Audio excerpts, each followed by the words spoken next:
काम चेक करना नहीं है, हमारा काम है पब्लिक को बताना और बोलना। हाँ, यदि कहीं कुछ वायलेशन होता है तो डिपार्टमेंट के संज्ञान में हम जरूर देंगे, इसके बाद फिर डिपार्टमेंट दस्तक दे सकता है उसके पास। समझा जाए कि आज की तारीख में बिहार में जितने लाइसेंस बन रहे हैं हर दिन, कम से कम उसको हम 10 गुना करने का हमारा टारगेट है। तो इसमें जो भारत सरकार को बहुत देर से ये बात समझ में आई कि इसके लिए थर्ड पार्टी अपॉइंट किया जाए जो कि हमारे काम में थोड़ा मदद करे।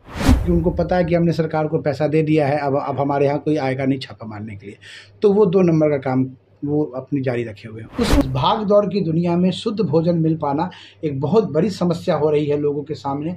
हम लोग जो भी खा रहे हैं 90% भोजन जो है वो दूषित है, कोई क्वालिटी का नहीं है।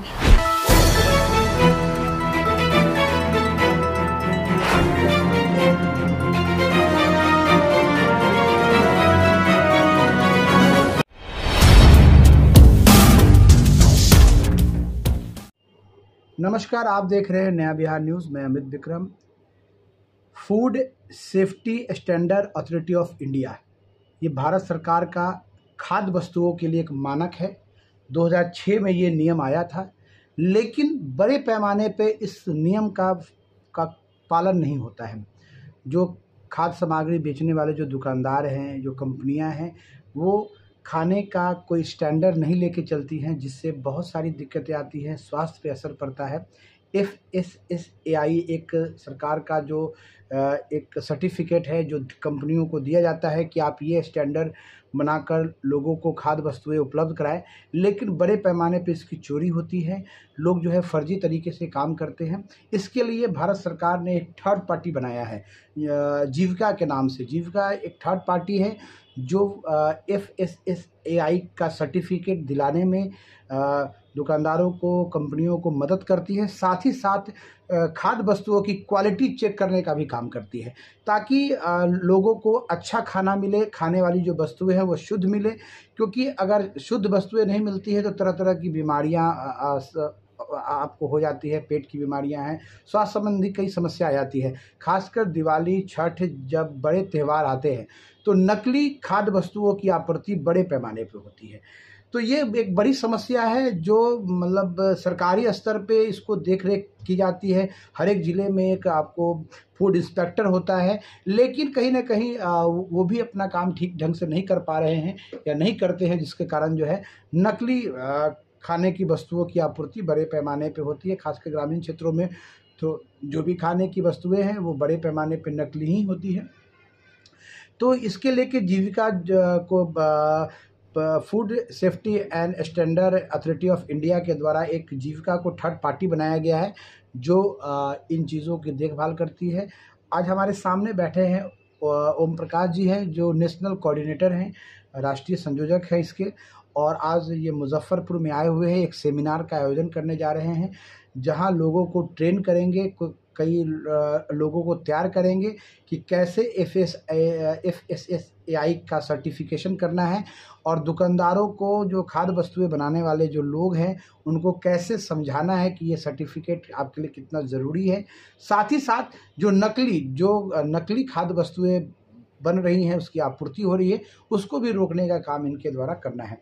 तो आज ये मुजफ्फरपुर में सेमिनार करने जा रहे हैं। हम इनसे बातचीत करेंगे कि सर, सबसे पहले FSSAI के विषय में हमें बताइए कि इसका काम क्या है और जीविका कैसे इस काम को कर रही है। सबसे पहले सर, नया बिहार न्यूज़ में सर आपका बहुत बहुत स्वागत है। धन्यवाद सर। प्रश्न हमारा है कि FSSAI जो एक मानक है खाद्य वस्तुओं की क्वालिटी का, उसके विषय में सर हम आपसे जानना चाहते हैं।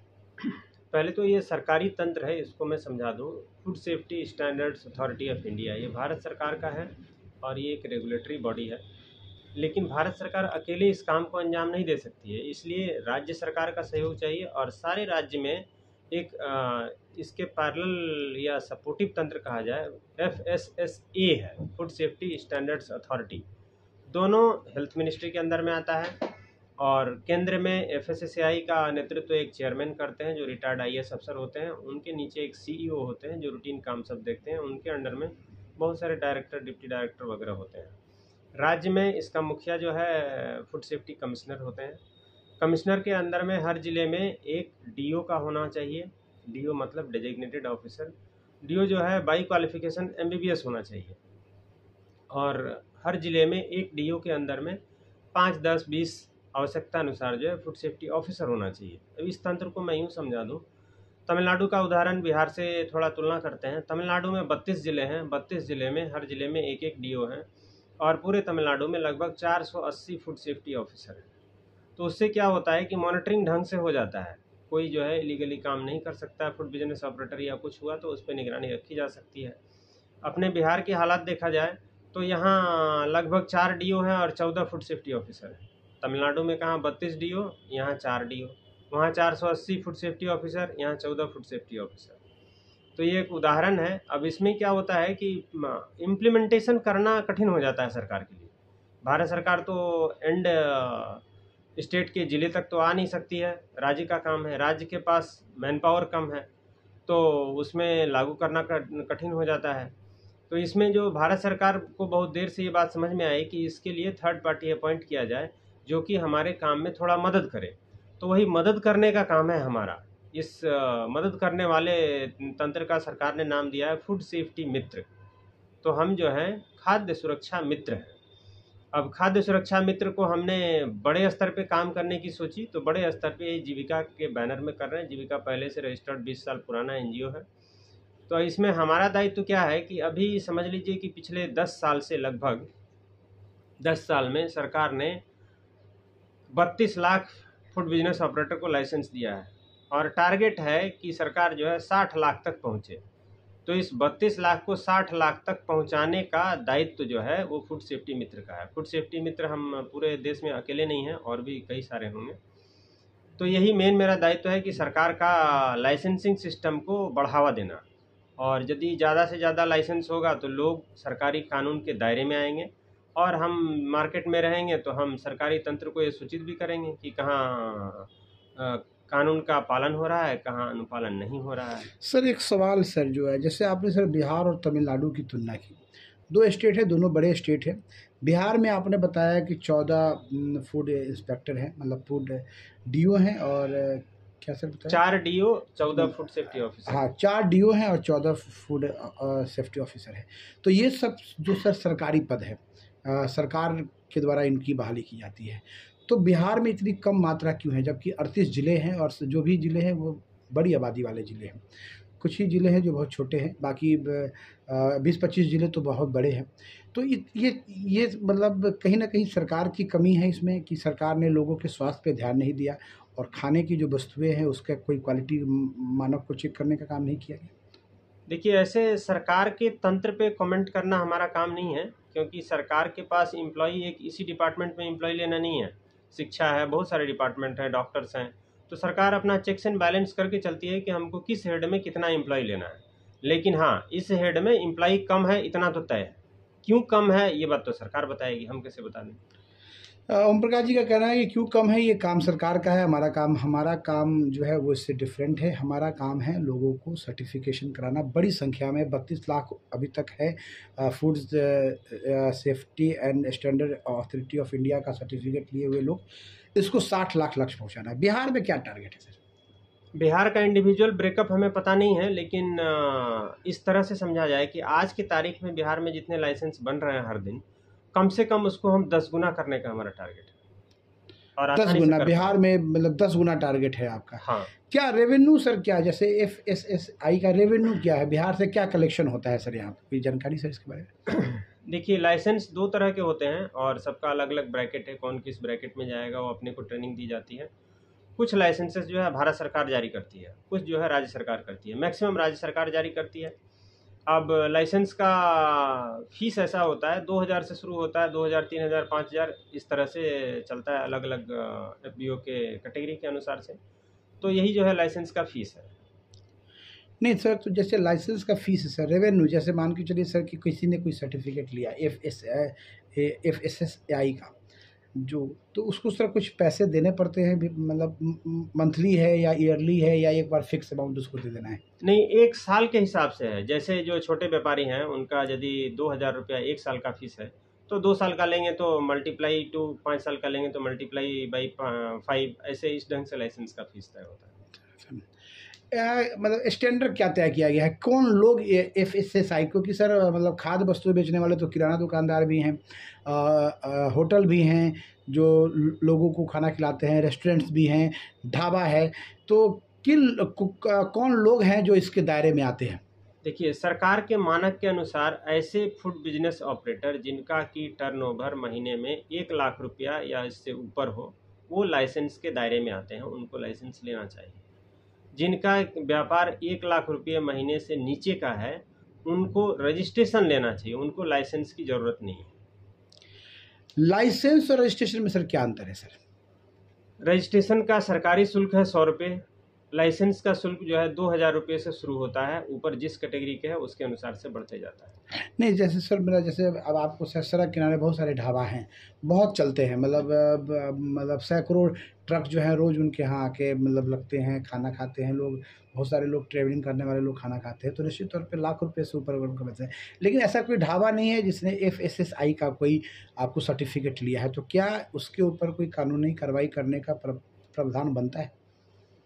वो बस वही काम करने तो हम लोग आए हैं।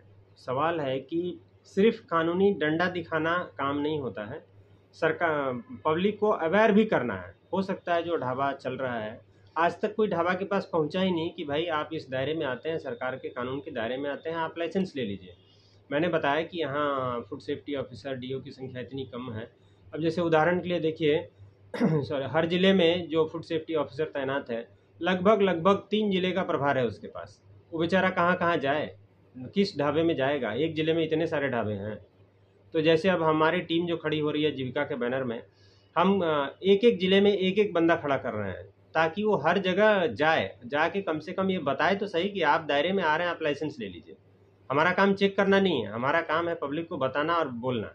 हाँ, यदि कहीं कुछ वायलेशन होता है तो डिपार्टमेंट के संज्ञान में हम जरूर देंगे, इसके बाद फिर डिपार्टमेंट दस्तक दे सकता है उसके पास।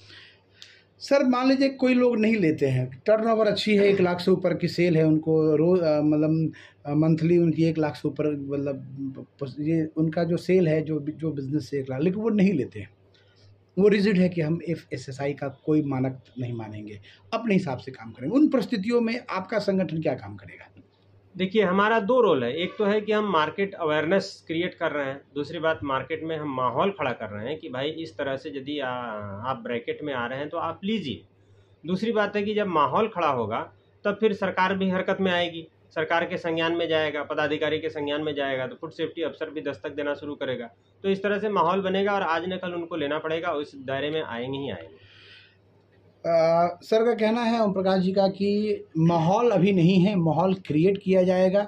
हमारा संगठन है वो हर ज़िला में एक एक लोगों को तैनात करेगा, ट्रेन करेगा, और उनका काम रहेगा लोगों को बताना, जो भी ढाबे वाले हैं, होटल वाले हैं, उनको बताना कि आप इस दायरे में आ रहे हैं, आपको ये लेना ज़रूरी है।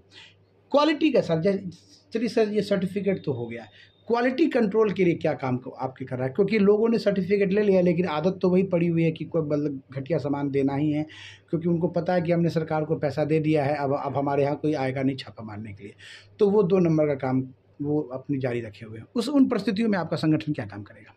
देखिए, क्वालिटी की बात है तो पहला, जैसे बताया मैं कि लाइसेंस लेना पड़ेगा, लेकिन सरकार का नियम ये कहता है कि लाइसेंस तो इसलिए सिर्फ है कि आप एक रूटीन प्रोटोकॉल के अंदर आपका सारा रिकॉर्ड जो है सरकार के पास है, तो सरकार जो है रूटीन वे में आपके पास जाएगा, विजिट करेगा, इंस्पेक्शन करेगा, देख लेगा आपका क्वालिटी।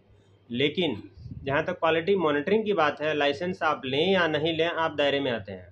फूड सेफ्टी ऑफिसर कभी भी आपके पास दस्तक दे सकता है, आपके पास लाइसेंस हो या नहीं हो इससे कोई मतलब नहीं। सर प्रश्न है कि आपका संगठन, मान के चलिए किसी मतलब सेल बहुत अच्छी है, लेकिन वहाँ पे घटिया पनीर का यूज़ हो रहा है, खोया का यूज़ हो रहा है, और उन्होंने FSSAI का सर्टिफिकेट लिया है या नहीं लिया है, लेकिन वो यूज़ तो कर रहे हैं सर। उन परिस्थितियों में आपके संगठन को अगर जानकारी होती है, तो आपके जो स्वयंसेवक हैं, जो इस संगठन से जुड़े हुए हैं और वो जिला में काम कर रहे हैं, उनकी क्या जिम्मेदारी बनती है? वो क्या काम करेंगे?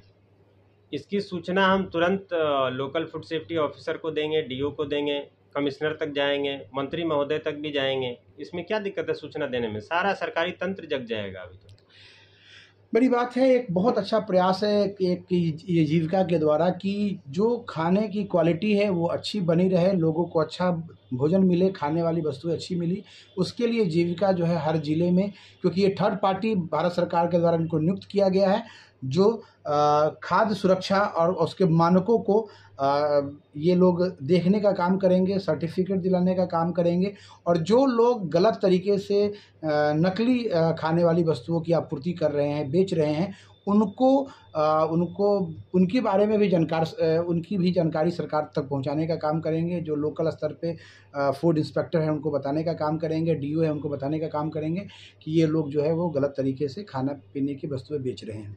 हम ये जानेंगे जीविका सर, ये बिहार सरकार भी जीविका का काम कर रही है, तो क्या ये बिहार सरकार से जुड़ी हुई संस्था है? नहीं सर, दोनों अलग अलग संस्था है। ये जीविका जो है मुजफ्फरपुर केंद्र है हमारा, और 21 साल पुरानी संस्था है, और ये एक एनजीओ के रूप में काम करती है।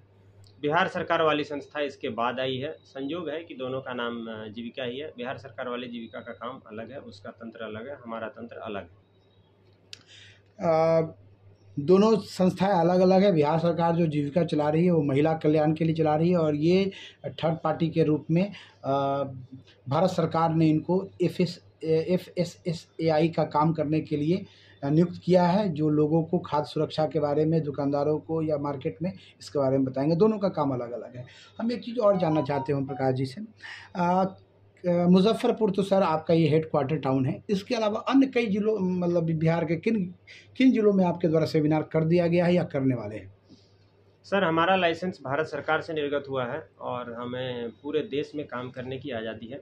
तो मुजफ्फरपुर केंद्र हमने इसलिए बनाया है कि यहाँ हमारे पास थोड़ा सा इंफ्रास्ट्रक्चर है, और जीविका का हमारा केंद्र यहाँ मुजफ्फरपुर है, तो इसलिए यहाँ से काम हम शुरुआत कर रहे हैं। बाकी पूरे बिहार के कार्यकर्ता हमारे प्रशिक्षण में यहाँ भाग लेंगे, और पूरे बिहार का काम यहीं से शुरू कर रहे हैं। इसके बाद आगे दूसरे तीसरे स्टेट में जाने की योजना है। बड़ी बात है, इन्होंने पूरे भारतवर्ष में काम करने के लिए इनको थर्ड पार्टी नियुक्त किया गया है, और पूरे भारतवर्ष में काम कर सकते हैं। जीविका जो इनका संगठन है वो मुजफ्फरपुर ही इनका हेड क्वार्टर है, केंद्रीय कार्यालय है, तो शुरुआत ये मुजफ्फरपुर से करने जा रहे हैं। ट्रेनिंग प्रोग्राम सर जो आप ऑर्गेनाइज करने जा रहे हैं, उसका मूल उद्देश्य क्या है?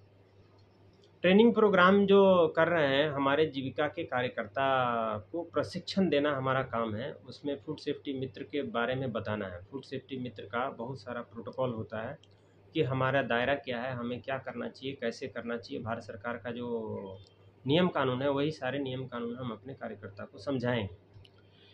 कौन लोग बन सकते हैं फूड सेफ्टी मित्र?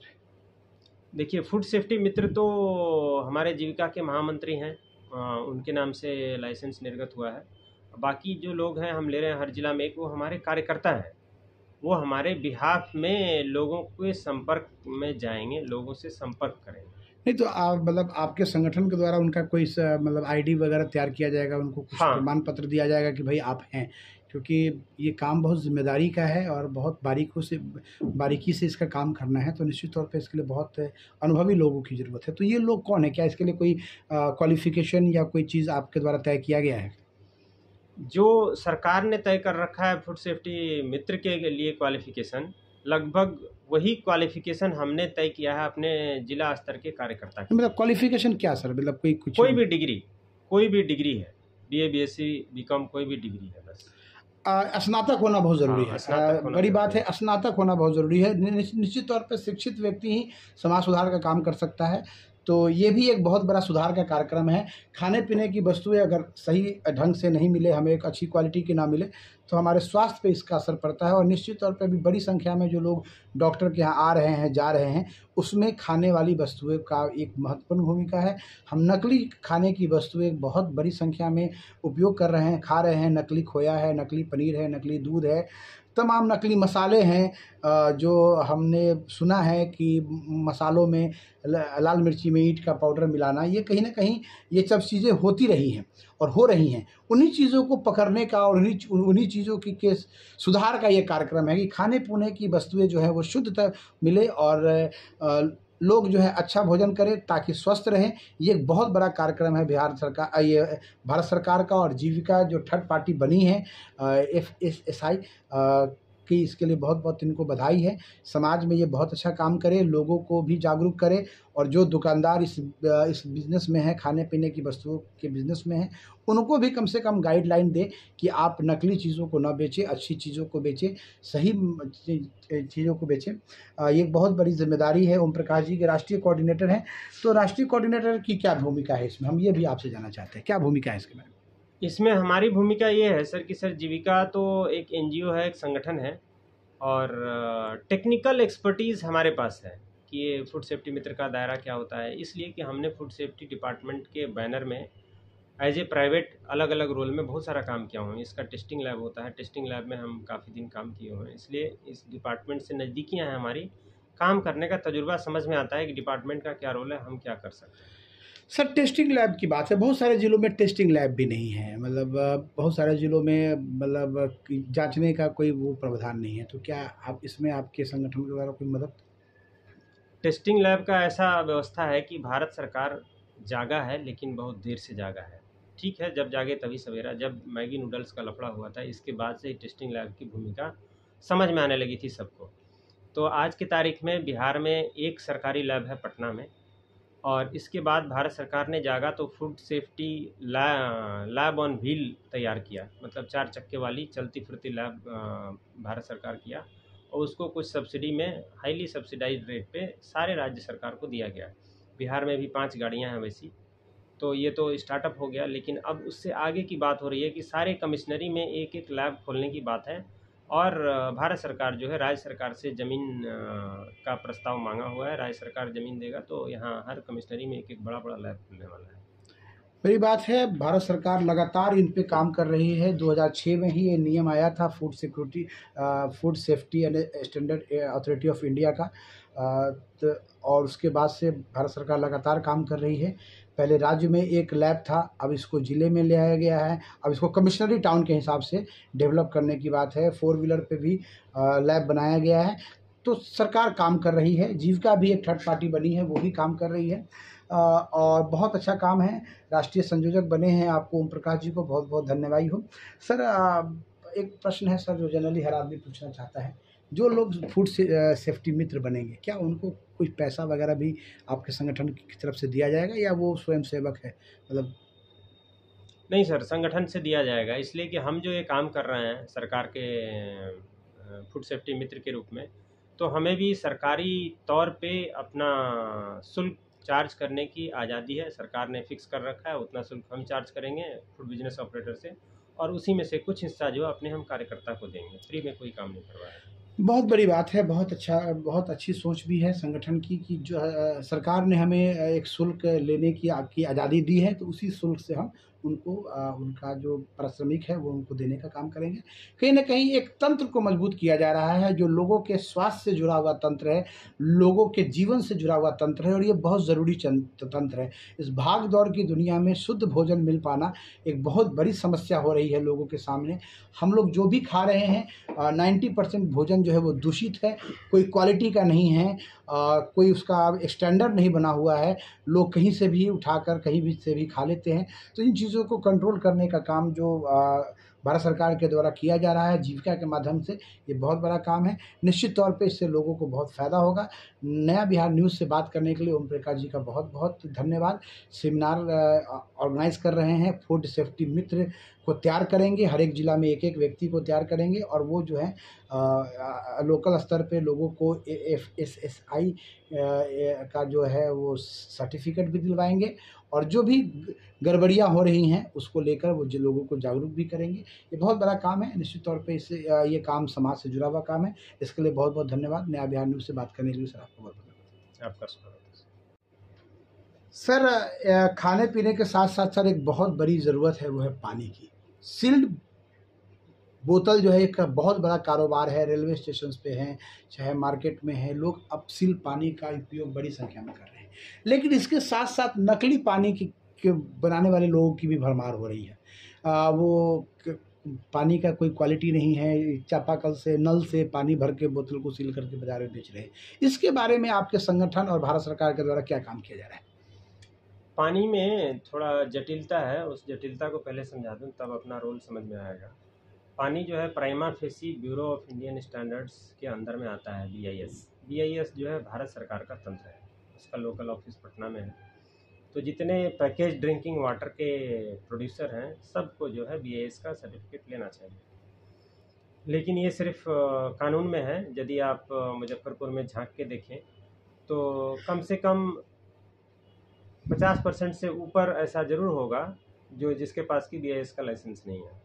अब आता है FSSAI का रोल।